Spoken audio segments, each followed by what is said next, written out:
정봉주의 품격시대 두 번째 이슈 들어갑니다. 청와대가 조금 전 사드 배치 보고 누락 사건에 대한 조사 결과를 발표했습니다. 결론부터 말하면 위승호 국방부 국방정책실장이 사드 보고 삭제를 지시했다는 건데요. 좀 더 자세한 내용을 전문가 세 분 모시고 말씀 나눠보도록 하겠습니다. 뉴스톱 김준 팩트체커는 계속 자리 지켜주고 계시고요. 김종대 정의당 강철 이빨 자리하셨습니다. 안녕하세요. 의원이라고 소개 안 했어요, 제가. 다 압니다. 대통령보다도 유명해요? 그렇게 물으면 안 되고. 다 아시니까. 알겠습니다. 자, 이종훈 평론가. 자리하셨습니다. 네. 예. 안녕하십니까. 이종훈 격투기 선수가 있거든. 자꾸 그 사람 생각이 나. 네. 개그맨도 있습니다. 그래요? 그럼요. 이종훈 선수 전력이 어떻게 되는 줄 아세요? 오전 5패. 예. 분발하겠습니다. 좀 품격 있게 해주세요. 예. 아니, 팩트를 얘기하는 건데 오전 5패. 아, 그래요? 그러면 왜 이렇게 품격이 없어요? 그래서 퇴출되는 선수. 알겠습니다. 김 의원님. 오늘 보고 한 거, 세게 보고 했어요. 그렇죠. 근데 무슨 정치적 여기에 어떤 의미를 부여한 게 아니고 있는 그대로 사실을 공개한 것 같던데요? 네, 맞습니다. 그러니까 두 가지 사항이에요. 자, 첫 번째는, 왜 6기가 다 한국에 들어와 있었는데, 성주 사드 부지에 2기만 들어온 걸로 지금까지, 언론에도 발표 안 하고, 심지어는 대통령한테까지도 보고 안 했느냐. 4기가 더 있지 않느냐. 이 부분인데, 최초에 국방부가 아마 26일 날, 지난달 26일 날. 지지난달입니다, 이제. 그렇습니다. 청와대 보고서에서는 초안에 넣었다가, 국방부 정책실장, 위승락 씨죠. 지금 3스타예요. 위승호 씨인가요? 위승호 씨. 위승호 씨. 맞습니다. 청와대 정작 보고서에서는 삭제해버렸다. 그로 인해서 대통령을 기망하게 됐다는 이야기입니다. 그러면 이제 사드가 어디까지 진행되는지 알아야 문재인 대통령은 후에 주변 중국하고 외교에서 사드를 외교 카드로 활용하겠다고도 했고 또 6월 이제 하순이면 한미 정상회담 열리는데 어떻게 돌아가는지 사정은 제대로 알아야 그 다음 행보를 하건 말건 할 거 아닙니까? 그런 정상 외교의 주요 의제인 사드에 대해서 불성실하게 또는 고의적으로 이 부분을 누락함으로써 기망했다. 이 얘기입니다. 이게 첫 번째예요. 두 번째는 이 사드의 배치 자체가 너무 비정상적입니다. 4월 26일 날 성주에 새벽에 들어왔죠. 70여 호에 150명 정도 사는 성주 초전면 소성리. 아주 작은 마을인데 여기에 경찰 8,000명이 새벽 4시에 들이닥쳐가지고 집집마다 다 봉쇄하고 그 다음에 사드가 전격적으로 들어왔는데 이걸 아무도 예상 못했거든요. 왜 이랬을까? 우선 환경영향평가가 안 됐는데 그런데 어떻게 사드를 저렇게 배치하지? 이게 대선 한가운데 의혹으로 제기됐던 겁니다. 그런데 오늘 국민소통 수석이죠. 윤영찬 수석의 발표에 의하면 당시에 이미 성주에서 환경영향평가를 간략하게 그러니까 정식으로 하지 않고 간략하게 환경영향평가를 퉁치고 넘어가려고 이미 이 사드 배치 강행을 위해서 사전 절차를 누락하려는 정황이 확인됐다. 이게 뭔 얘기냐? 환경영향평가를 안 하고도 배치할 수 있게끔 꼼수를 부리겠다. 법 해석을 달리했다 이겁니다. 그러니까 대규모 전략적 환경영향평가라 그럽니다. 이런 큰 어떤 국책 사업의 경우에는 이게 어떤 환경에 미치는 영향을 다각도로 검토해는 전략적 환경영향 평가를 해야 되는데 그 해당 부지의 면적을 줄이는 방법으로 한 33만 제곱미터 정도로 실제 사드의 부지를 축소하는 방향으로 해서 간략한 간이 환경영향 평가만 하는 걸로 결정을 하고 사드를 들여왔다 이 얘기입니다. 이종훈 평론가님, 이게 이제 조사가 돼야 되겠지만, 이 두 얘기를 지금 종합을 해보면, 자, 4월 26일 날 지금 김종대 의원님이 말씀하셨듯이 전격적으로 군사작전 하듯이 이제 치고 들어온 게, 그 이전에 보면 4월 16일 날 대선 이후로 가야 될 것 같다라고 이제 대정부 진위 과정에서 그런 얘기가 나와요. 그러다가 10일 만에 전격적으로 들어가는데, 지금 보면은 4기를 반입된 거를 얘기하지 않았고 환경영향 평가를 피했고 이거 보면은 4월 26일 날 6기를 만약 다 놓버렸으면 6기를 다 놓버렸으면 환경영향평가 안 받고 왜 다 놓냐라고 하는 이런 논란의 여지가 있을 수 있을 것 같다고 대통령은 미리 짐작에 판단하고 있었던 거 아니에요? 그러니까 2기를 갖다가 알박기를 해놓고 기회가 보면 슬그머니 4기를 누려고 그랬던 것은 아닌가?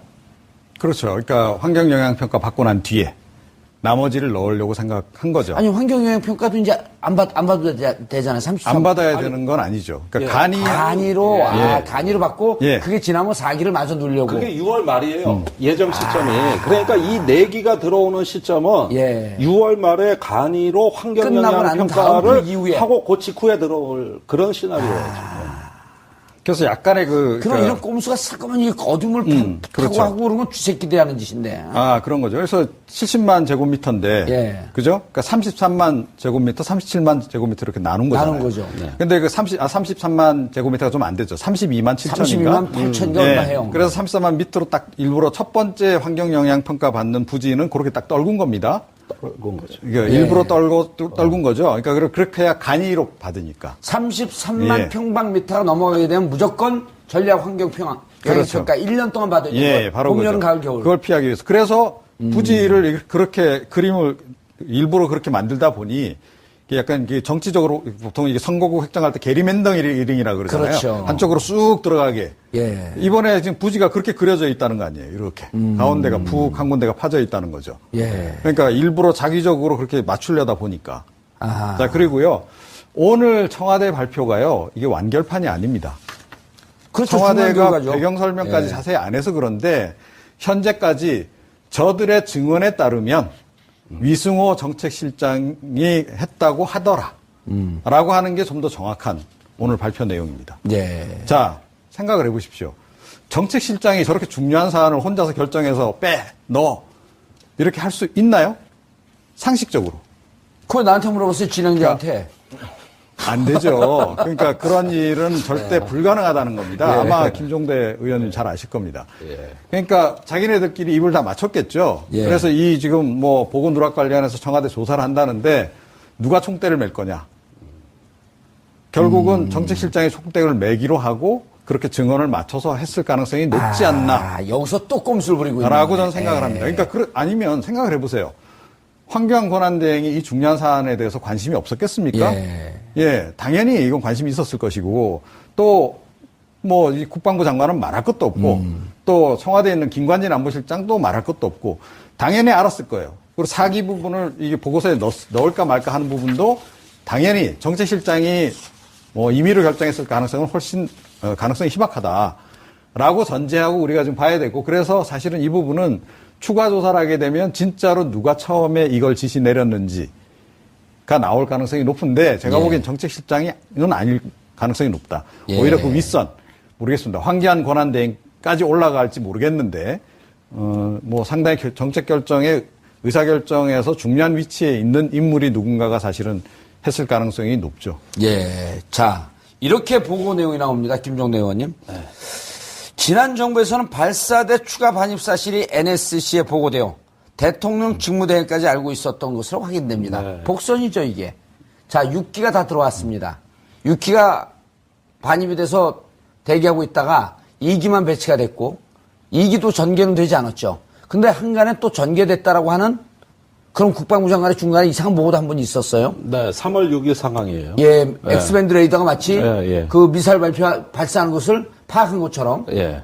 그리고 보면은 NSC에 보고돼서 대통령 직무대행까지 이건 뭐냐면 앞으로 최종 조사 결과에서 황교안 권한대행, 그 다음에 김관진, 또 누구죠? 국방부 장관?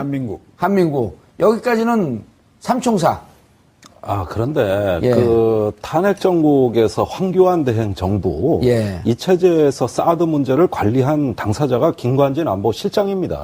보고는 했을까 안 했을까 위에? 아니 김관진 안보실장이 그때 계속 미국에 왔다 갔다 하면서 이 모든 것을 관리한 컨트롤 타워, 총사령탑이라 이겁니다. 오히려 국방부가 늦게 알았을 거예요. 결정되는 거는. 그렇죠. 한민구 장관은 그 뒤로 쫓아다니게 국방부가 바빴을 좀 겁니다. 억울한 측면이 있죠. 그런 점에 있어서. 그러니까 지난 정부에서도 말이지, 온갖 심부름 다 했는데 정부 바뀌니까 나만 얻어맞아 이렇게 생각할 수도 있는 거죠. 그러나 사드에 대한 그 대화 한미 간의 창구는 김관진 안보실장이란 예. 말입니다.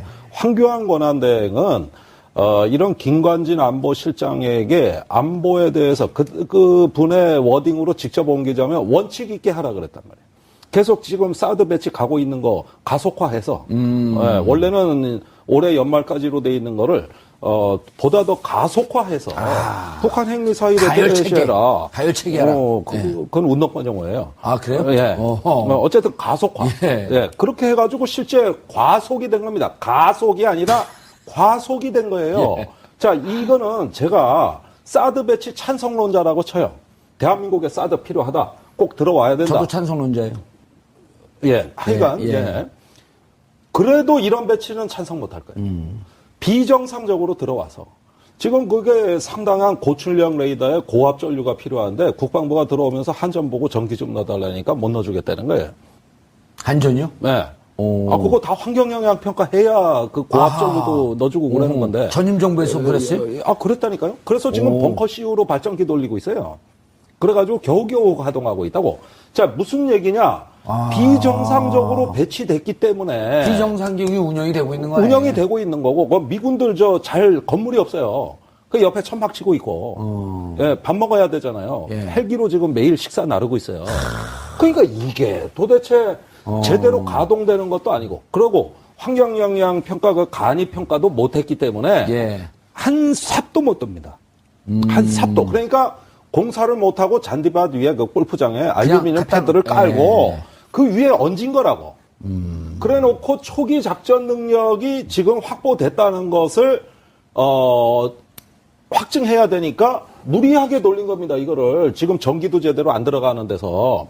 그러다 보니까 제가 보기에는 이렇게 하면 사드라는 전략무기 자체도 그 효용성이 매우 떨어지고 예. 또 공연히 이거를 가속화하는 바람에 그게 과속이 돼가지고 사고가 난 거라고요. 그래가지고 지금 주민들 막 부상자가 20명이 넘게 속출하고 또 이후에 절차적 정당성 시비에 걸려든 겁니다. 이걸 다 제대로 절차적으로 해도 돼요. 그런데 안 했단 말이죠. 그거는 대선 한복판에 이 사드가 들어오게 하려고 무리수를 두다 보니까 그렇게 된 겁니다. 알박기라고 계속 우리가 얘기했던 게 과도한 추정이 아니었었네요. 예. 그러니 이제 새로 집권한 문재인 정부 입장에서는 예. 도대체 이게 그때 어떻게 된 내막이냐. 굉장히 알고 싶어 할 거 아니에요. 예. 알고 싶고 좀 나한테 자료, 정보 좀 보고 좀 가져와 봐라. 이렇게 기다렸는데 가져오는 거 보니까 하나마나 한 얘기거든. 예. 진짜 내용이 다 누락이 돼 있거든요. 그러니까 이제 폭발한 거죠. 그리고 이게 폭발한 게 그냥 무슨 감정이 경로했다라고 그러는 거 언론에서 잘못한 거고 국민의 입장에서 명확히 알아야 될 것을 국민이 선출한 대통령 입장에서는 당연히 지시해야 되는 거 아니에요? 그렇습니다. 그런데 그 정의용 안보실장 이야기가 예. 청와대 안보실 이제 실장 돼서 예. 가보니까 A4지 한 장 안 남아 있더라는 거 아닙니까? 그렇죠. 청와대 컴퓨터에 자료 다 지워져 있더라는 거 아니에요. 그러니까 이거는 누굴 붙잡고 물어봐야 될지. 저도 이런 문제 궁금해서 예. 정권 바뀌자마자 많이 뛰어다녔죠. 우선 주한미국 그 대리대사 제가 만나가지고 항의했어요. 아니 도대체 그런 식으로 배치하는 나라가 어디냐. 무슨 공사판 앞으로 될 건데 거기에 전략무기를 갖다 놓냐. 그러니까 아니 한국 정부하고 협의해서 된 거다. 우리 일방적으로 안 했다. 그러니까 국방부에 또 물어보죠. 아니 도대체 그런 결정을 어떻게 하냐 그러면 미국 정부하고 협의한 거다. 우리가 일방적으로 한 거 아니다. 이렇게 떠넘기길래 한미가 그러니까 이거를 알고 싶어 하는 사람 입장에서 약이 바싹바싹 오르는 거예요.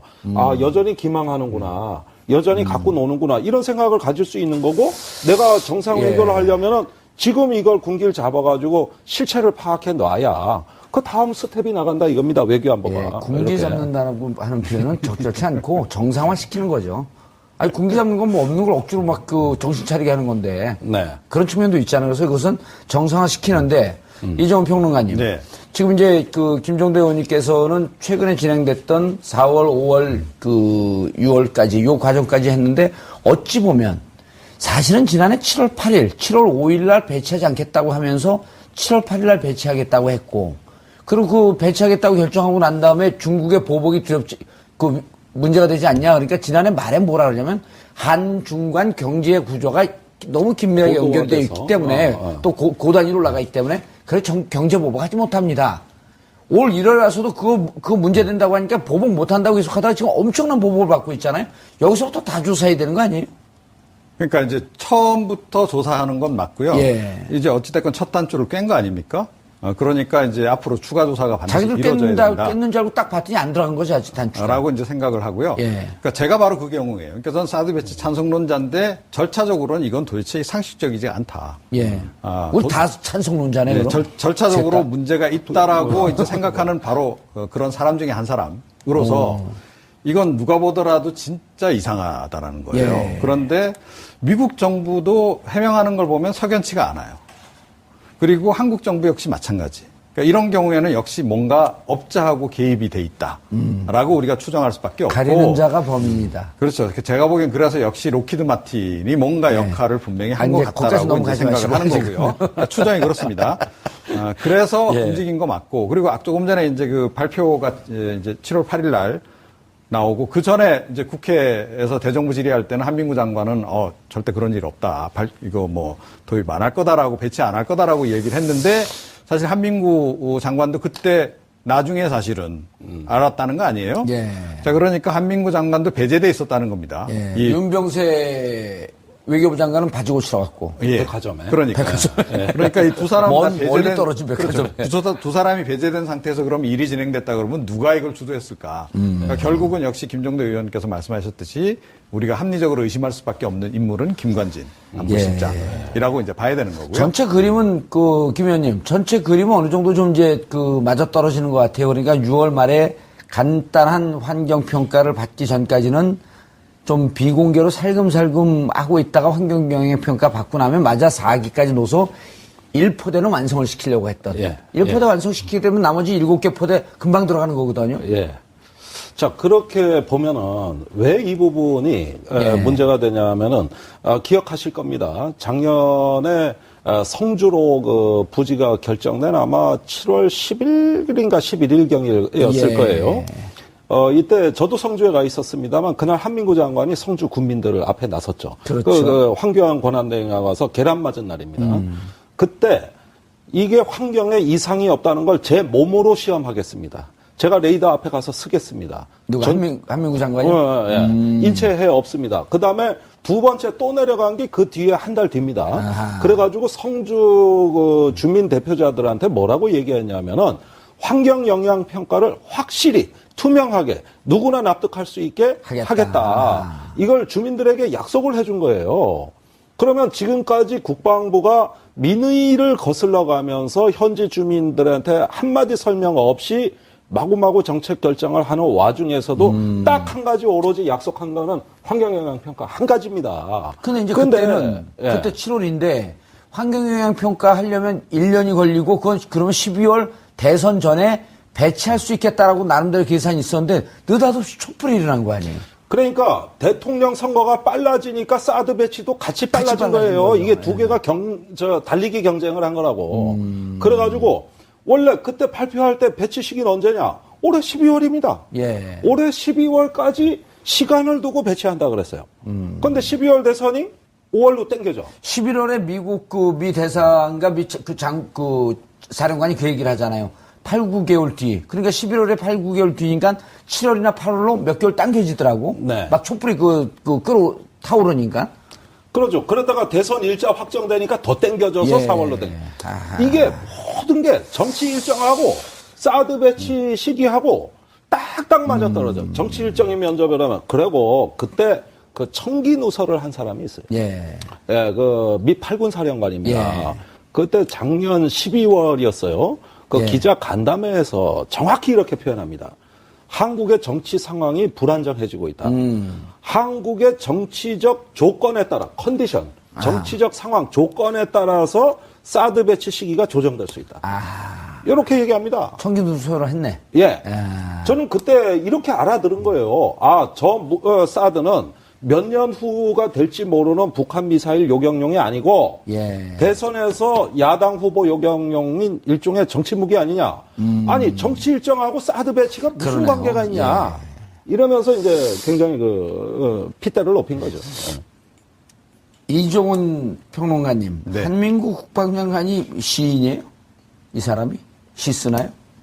오늘 기자들 붙어갖고 어떻게 된 거냐 그랬더니 한국말에 이런 게 있지 않나. 당연히 자기 한국말로 하면서 한국말에 있지. 말로써 말 많으니 말 많을까 하노라. 이게 뭐예요? 뭐 갑자기 선비가 되셨죠.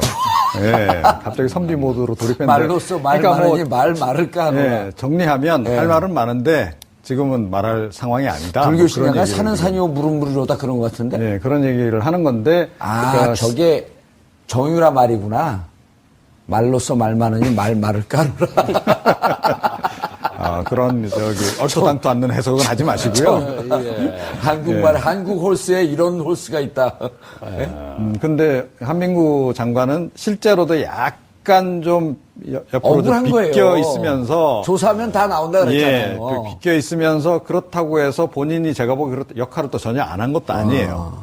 그거는 뭐 소신에 따라 그랬을 수도 있고 아니면 뭐 이 또 다른 경로, 또 다른 이유로 저는 뭐 그 사드 배치에 대해서 찬성을 하는 입장에서 약간의 기여를 한 건 맞는데 본인이 내가 이거 주도한 건 아니다라고 하는 뉘앙스의 얘기를 지금 계속 하고 있는 거죠. 실제로도 전 그랬을 가능성이 좀 높다 이렇게 생각을 합니다. 알겠습니다. 김 기자님. 네. 국방부가 이제 지금 그 콩복듯이 탁탁탁 튀기고 있어요. 그 감사원이 역대 최대 규모의 무기 도입 사업, 차세대 전투기 FX 사업에 대해서 감사를 벌이고 있다. 예. 4월부터 벌이고 있습니다. 예, 2015년 10월 1일인데 예. 아마 이 사드 배치 도입되는 과정과 비슷한 막 데자뷰를 느낄 정도로 대통령에게 가리고 공개하지 않고 비공개로 어떻게 된 내용인가 이거는?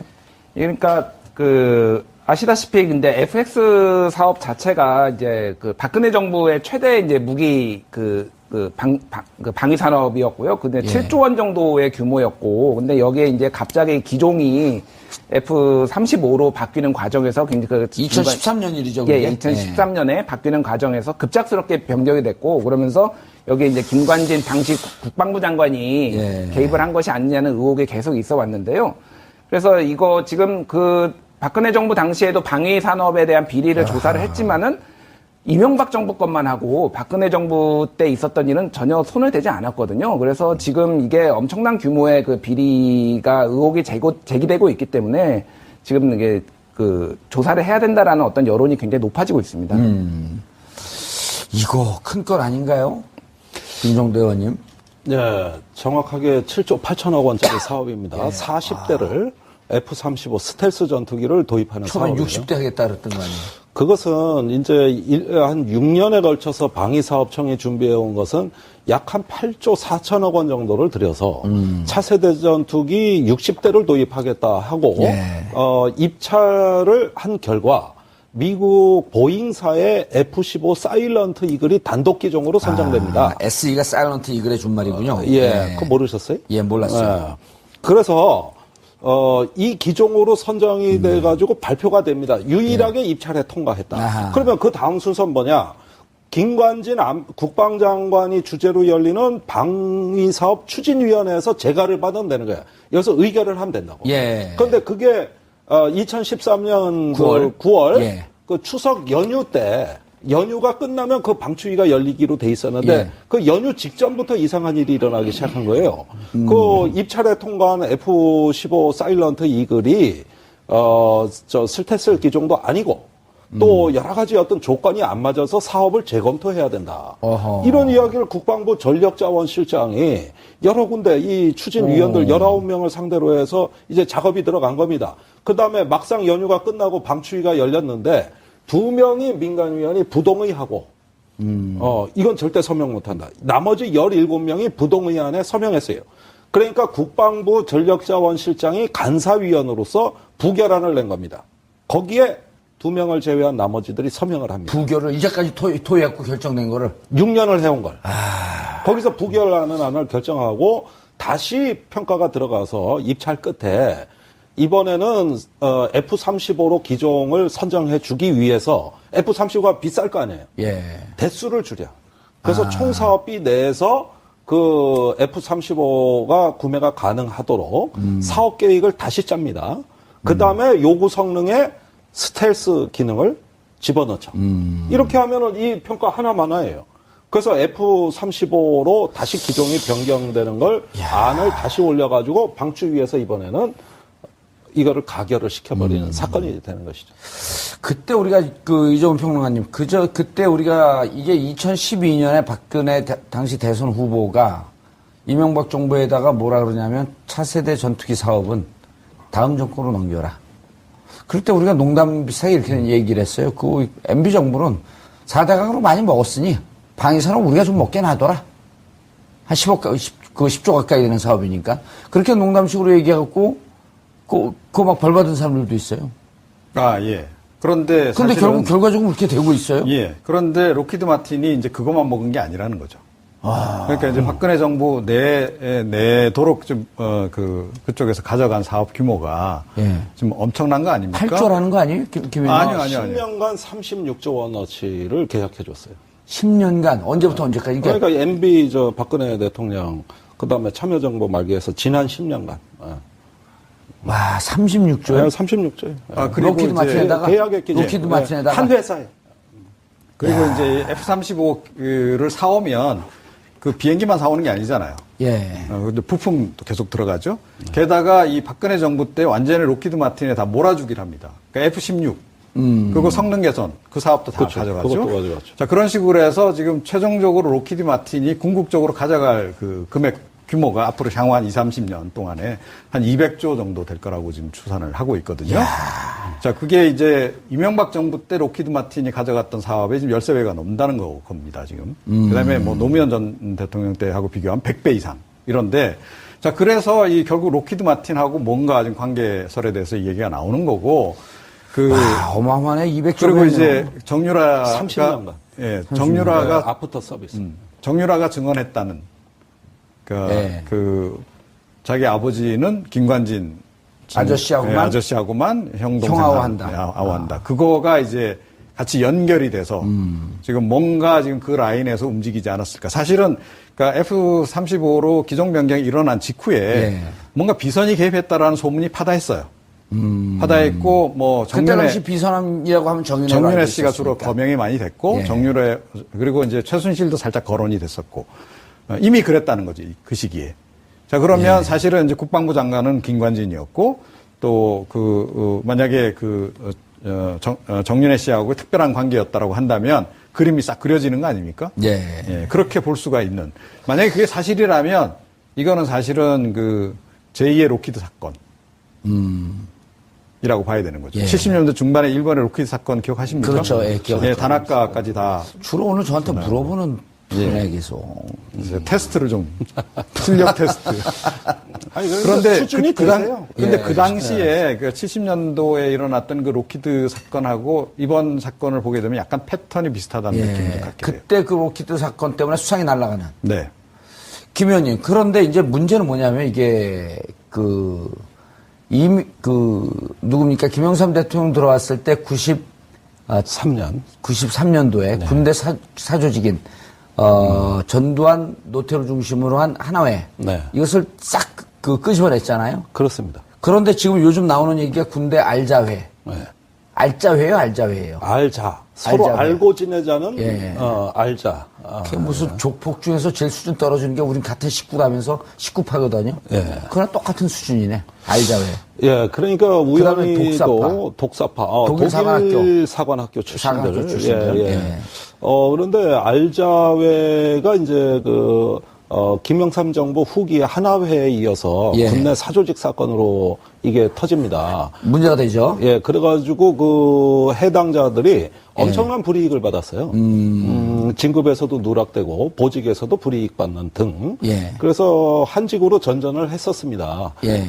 그러다가 참여정부 때 극히 일부가 구제된 적이 있고, 그 다음에 이명박 대통령 시절에는 하나회하고 알자회가 대거 구제가 됩니다. 그래서 한 기수에 3명의 하나회원이 사단장으로 진출을 하게 됩니다. 하나회도 살아나요? 살아납니다. 그래서 사단장으로 가죠. 그래서 전두환 대통령 조카 사위에 했던 그분은 이제 박근혜 정부에서 사성장군까지 진급을 해가지고 하나회, 알자회, 독사파가 다 살아나는 거네 그러면은. 아니, 어떻게 그러니까, 되는 겁니까, 그게? YS 때, 예. 그, 불이익을 줬던 역사는 완전히 이제 없어지고, 전부 살아납니다, 전부. 다 복권이 되는 거네요. 다 복권이 돼요. 물론 예. 군에 남아있었던 사람에 한해서. 이미 군복 베끼고 나간 사람은 어쩔 수 없고. 예. 그러다 보니까, 공교롭게도 이게 보수 정권에서 사조직 출신들이 참으로 많이 진출합니다.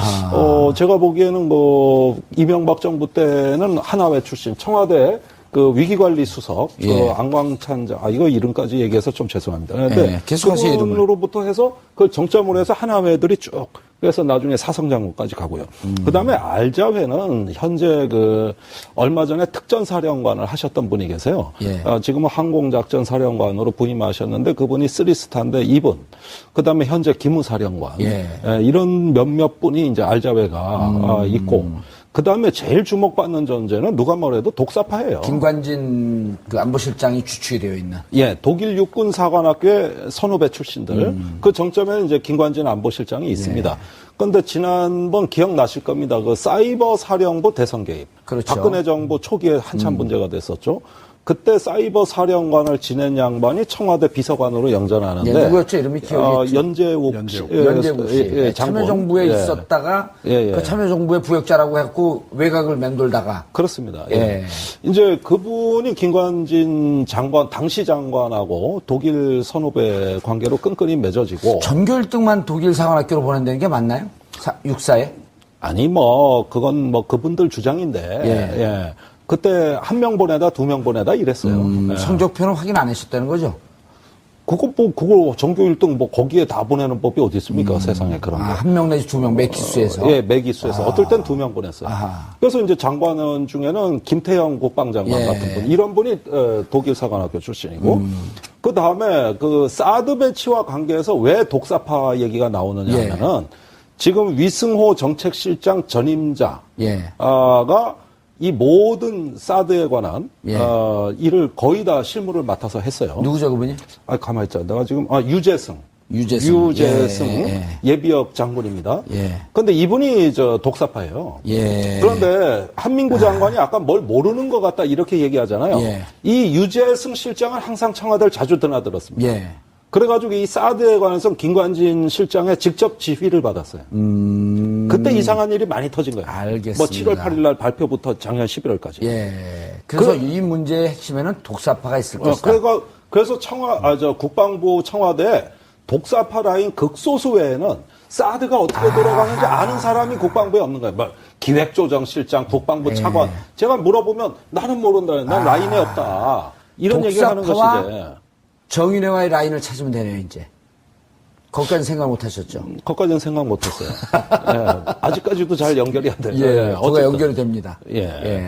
정봉주. 그거 다 환경영향평가 해야 고압전류도 넣어주고 그러는 건데. 전임 정부에서 그랬어요? 그랬다니까요. 그래서 지금 벙커 CU로 발전기 돌리고 있어요. 그래가지고 겨우겨우 가동하고 있다고. 자, 무슨 얘기냐? 비정상적으로 배치됐기 때문에. 비정상적이 운영이 되고 있는 거예요. 운영이 되고 있는 거고, 미군들 건물이 없어요. 그 옆에 천막 치고 있고, 밥 먹어야 되잖아요. 헬기로 지금 매일 식사 나르고 있어요. 그러니까 이게 도대체 제대로 가동되는 것도 아니고, 그리고 환경영향 평가, 간이 평가도 못했기 때문에 한 삽도 못 듭니다. 한 삽도. 그러니까 공사를 못하고 잔디밭 위에 골프장에 알루미늄 패드를 깔고 그 위에 얹은 거라고. 그래 놓고 초기 작전 능력이 지금 확보됐다는 것을, 확증해야 되니까 무리하게 돌린 겁니다, 이거를. 지금 전기도 제대로 안 들어가는 데서. 그러다 보니까 제가 보기에는 이렇게 하면 사드라는 전략무기 자체도 그 효용성이 매우 떨어지고 또 공연이 이거를 가속화하는 바람에 그게 과속이 돼가지고 사고가 난 거라고요. 그래가지고 지금 주민들 부상자가 20명이 넘게 속출하고 또 이후에 절차적 정당성 시비에 걸려든 겁니다. 이걸 다 제대로 절차적으로 해도 돼요. 그런데 안 했단 말이죠. 그거는 대선 한복판에 이 사드가 들어오게 하려고 무리수를 두다 보니까 그렇게 된 겁니다. 알박기라고 계속 우리가 얘기했던 게 과도한 추정이 아니었었네요. 그러니 이제 새로 집권한 문재인 정부 입장에서는 도대체 이게 그때 어떻게 된 내막이냐. 굉장히 알고 싶어 할 거 아니에요. 알고 싶고 좀 나한테 자료, 정보 좀 보고 좀 가져와 봐라. 이렇게 기다렸는데 가져오는 거 보니까 하나마나 한 얘기거든. 예. 진짜 내용이 다 누락이 돼 있거든요. 그러니까 이제 폭발한 거죠. 그리고 이게 폭발한 게 그냥 무슨 감정의 경로였다라고 그러니까 언론에서 잘못한 거고 국민의 입장에서 명확히 알아야 될 것을 국민이 선출한 대통령의 입장에서는 당연히 지시해야 되는 거 아니에요? 그렇습니다. 그런데 그 정의용 안보실장 이야기가 예. 청와대 안보실 이제 실장 돼서 예. 가보니까 A4지 한 장 안 남아 있더라는 거 아닙니까? 그렇죠. 청와대 컴퓨터에 자료 다 지워져 있더라는 거 아니에요. 그러니까 이거는 누굴 붙잡고 물어봐야 될지. 저도 이런 문제 궁금해서 예. 정권 바뀌자마자 많이 뛰어다녔죠. 우선 주한미국 그 대리대사 제가 만나가지고 항의했어요. 아니 도대체 그런 식으로 배치하는 나라가 어디냐. 무슨 공사판 앞으로 될 건데 거기에 전략무기를 갖다 놓냐. 그러니까 아니 한국 정부하고 협의해서 된 거다. 우리 일방적으로 안 했다. 그러니까 국방부에 또 물어보죠. 정봉주의 품격시대 두 번째 이슈 들어갑니다. 청와대가 조금 전 사드 배치 보고 누락 사건에 대한 조사 결과를 발표했습니다. 결론부터 말하면 위승호 국방부 국방정책실장이 사드 보고 삭제를 지시했다는 건데요. 좀 더 자세한 내용을 전문가 세 분 모시고 말씀 나눠보도록 하겠습니다. 뉴스톱 김준일 팩트체커는 계속 자리 지켜주고 계시고요. 김종대 정의당 강철이 자리하셨습니다. 안녕하세요. 의원이라고 소개 안 했어요, 제가. 다 압니다. 대통령보다도 유명해요? 그렇게 물으면 안 되고. 예, 다 아시니까. 알겠습니다. 예. 자, 이종훈 평론가. 예, 자리하셨습니다. 네. 예. 안녕하십니까. 이종훈 격투기 선수가 있거든. 자꾸 그 사람 생각이 나. 네. 개그맨도 있습니다. 그래요? 그럼요. 이종훈 선수 전력이 어떻게 되는 줄 아세요? 오전 5패. 아, 예. 분발하겠습니다. 예, 좀 품격 있게 해주세요. 예. 아니, 팩트를 얘기하는 건데 오전 5패. 아, 그래요? 그러면 왜 이렇게 품격이 없어요? 예. 그래서 퇴출되는 선수. 예. 알겠습니다. 김 의원님. 예. 오늘 보고 한 거, 세게 보고 했어요. 그렇죠. 근데 무슨 예. 정치적 여기에 어떤 의미를 부여한 게 아니고 있는 그대로 사실 공개한 것 같던데요? 네, 맞습니다. 그러니까 두 가지 사항이에요. 예. 자, 첫 번째는, 왜 6기가 다 한국에 들어와 있었는데, 예. 성주 사드 부지에 2기만 들어온 걸로 지금까지, 예. 언론에도 발표 안 하고, 심지어는 대통령한테까지도 보고 안 했느냐. 4기가 더 있지 않느냐. 이 부분인데, 최초에 국방부가 아마 26일 날, 지난달 4월 26일 날, 지지난달입니다, 이제. 그렇습니다. 예. 청와대 보고서에서는 초안에 넣었다가, 예. 국방부 정책실장, 위승락 씨죠. 예. 지금 3스타예요. 위승호 씨인가? 위승호 씨. 위승호 씨. 맞습니다. 예. 청와대 정작 보고서에서는 삭제해버렸다. 어허. 그로 인해서 대통령을 기망하게 됐다는 이야기입니다. 그러면 이제 사드가 어디까지 진행되는지 알아야 문재인 대통령은 후에 주변 중국하고 외교에서 사드를 외교 카드로 활용하겠다고도 했고 또 6월 이제 하순이면 한미 정상회담 열리는데 예. 어떻게 돌아가는지 사정은 제대로 알아야 그 다음 행보를 하건 말건 할 거 아닙니까? 그런 정상 외교의 주요 의제인 사드에 대해서 불성실하게 또는 고의적으로 이 부분을 누락함으로써 기망했다. 이 얘기입니다. 예. 이게 첫 번째예요. 예. 두 번째는 이 사드의 배치 자체가 너무 비정상적입니다. 4월 26일 날 성주에 새벽에 들어왔죠. 예. 70여 호에 150명 정도 사는 성주 초전면 소성리. 아주 작은 마을인데 여기에 경찰 8,000명이 새벽 4시에 들이닥쳐가지고 집집마다 다 봉쇄하고 그 다음에 사드가 전격적으로 들어왔는데 이걸 아무도 예상 못했거든요. 왜 이랬을까? 우선 환경영향평가가 안 됐는데 그런데 어떻게 사드를 저렇게 배치하지? 이게 대선 한가운데 의혹으로 제기됐던 겁니다. 그런데 오늘 국민소통 수석이죠. 윤영찬 수석의 발표에 의하면 당시에 이미 성주에서 환경영향평가를 간략하게 그러니까 정식으로 하지 않고 간략하게 환경영향평가를 퉁치고 넘어가려고 이미 이 사드 배치 강행을 위해서 사전 절차를 누락하려는 정황이 확인됐다. 이게 뭔 얘기냐? 환경영향평가를 안 하고도 배치할 수 있게끔 꼼수를 부리겠다. 법 해석을 달리했다 이겁니다. 그러니까 대규모 전략적 환경영향평가라 그럽니다. 이런 큰 어떤 국책 사업의 경우에는 이게 어떤 그 환경에 미치는 영향을 다각도로 검토해는 전략적 환경 영향 평가를 해야 되는데 그 해당 부지의 면적을 줄이는 방법으로 한 33만 제곱미터 정도로 실제 사드의 부지를 축소하는 방향으로 해서 간략한 간이 환경 영향 평가만 하는 걸로 결정을 하고 사드를 들여왔다 이 얘기입니다. 예. 이종훈 평론가님, 네. 이게 이제 조사가 돼야 되겠지만 이 두 얘기를 지금 종합을 해보면 자, 4월 26일 날 지금 김종대 의원님이 말씀하셨듯이 전격적으로 군사작전 하듯이 이제 치고 들어온 게 그 이전에 보면 4월 16일 날 대선 이후로 가야 될 것 같다라고 이제 대정부 질의 과정에서 그런 얘기가 나와요. 그러다가 10일 만에 전격적으로 들어가는데 지금 보면은 4기를 반입된 거를 얘기하지 않았고 환경영향 평가를 피했고 이거 보면은 4월 26일 날 6기를 만약 다 놓아버렸으면 6기를 다 놓아버렸으면 환경영향 평가 안 받고 왜 다 놓냐라고 하는 이런 논란의 여지가 있을 수 있을 것 같다고 대통령은 미리 짐작에 판단하고 있었던 거 아니에요? 그러니까 2기를 갖다가 알박기를 해놓고 기회가 보면 슬그머니 4기를 누려고 그랬던 것은 아닌가? 그렇죠. 그러니까 환경영향평가 받고 난 뒤에 나머지를 넣으려고 생각한 거죠. 아니 환경영향 평가도 이제 안 받아도 되잖아요. 33. 안 받아야 되는 건 아니죠. 그러니까 간이로 간이로 받고 예. 그게 지나면 4기를 마저 누리려고. 그게 6월 말이에요. 예정 시점이. 그러니까 이 4기가 들어오는 시점은 예. 6월 말에 간이로 끝나고 환경영향 나면 다음 평가를 그 이후에. 하고 그 직후에 들어올 그런 시나리오예요. 지금. 그래서 약간의 그럼 이런 꼼수가 슬그머니 어둠을 타고 그렇죠. 하고 그런 건 쥐새끼들이 하는 짓인데. 그런 거죠. 그래서 70만 제곱미터인데, 예. 그죠? 그러니까 33만 제곱미터, 37만 제곱미터 이렇게 나눈 거잖아요. 나눈 거죠. 네. 근데 그 33만 제곱미터가 좀 안 되죠. 32만 7천인가? 32만 8천인가 얼마 해요. 그래서 33만 밑으로 딱 일부러 첫 번째 환경영향평가 받는 부지는 그렇게 딱 떨군 겁니다.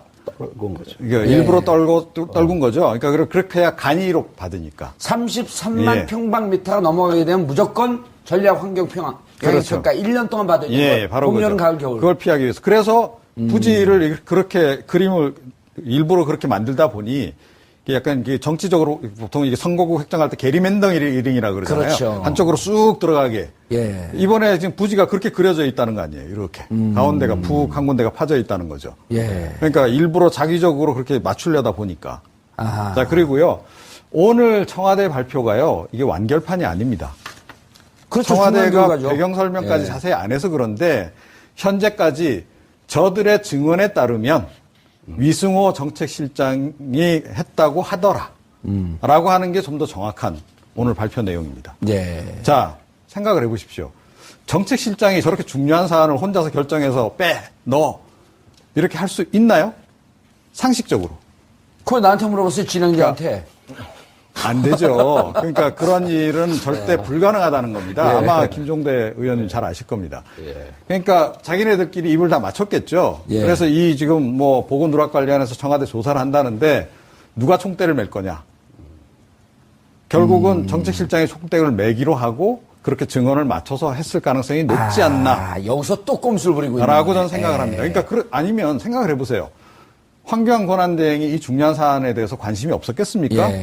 예, 당연히 이건 관심이 있었을 것이고 또 뭐 이 국방부 장관은 말할 것도 없고 또 청와대에 있는 김관진 안보실장도 말할 것도 없고 당연히 알았을 거예요. 그리고 사기 부분을 이게 보고서에 넣을까 말까 하는 부분도 당연히 정책실장이 뭐 임의로 결정했을 가능성은 훨씬 가능성이 희박하다라고 전제하고 우리가 좀 봐야 되고 그래서 사실은 이 부분은 추가 조사를 하게 되면 진짜로 누가 처음에 이걸 지시 내렸는지가 나올 가능성이 높은데 제가 보기엔 정책실장이 이건 아닐 가능성이 높다. 오히려 그 윗선 모르겠습니다. 황교안 권한대행까지 올라갈지 모르겠는데 뭐 상당히 정책 결정에 의사결정에서 중요한 위치에 있는 인물이 누군가가 사실은 했을 가능성이 높죠. 예. 자, 이렇게 보고 내용이 나옵니다. 김종대 의원님.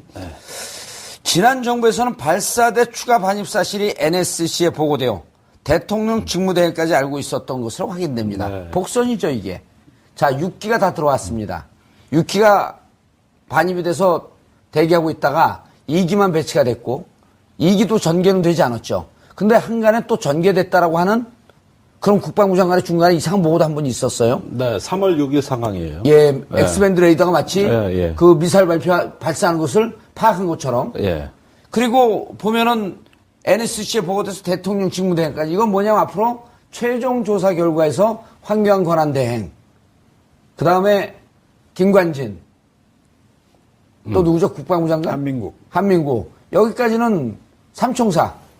아, 그런데 예. 그 탄핵 정국에서 황교안 대행 정부 예. 이 체제에서 사드 문제를 관리한 당사자가 김관진 안보실장입니다. 예. 보고는 했을까요, 안 했을까요, 위에? 아니, 김관진 안보실장이 그때 계속 미국에 왔다 갔다 하면서 예. 이 모든 것을 관리한 컨트롤 타워, 총사령탑이라 이겁니다. 예. 오히려 국방부가 늦게 알았을 거예요.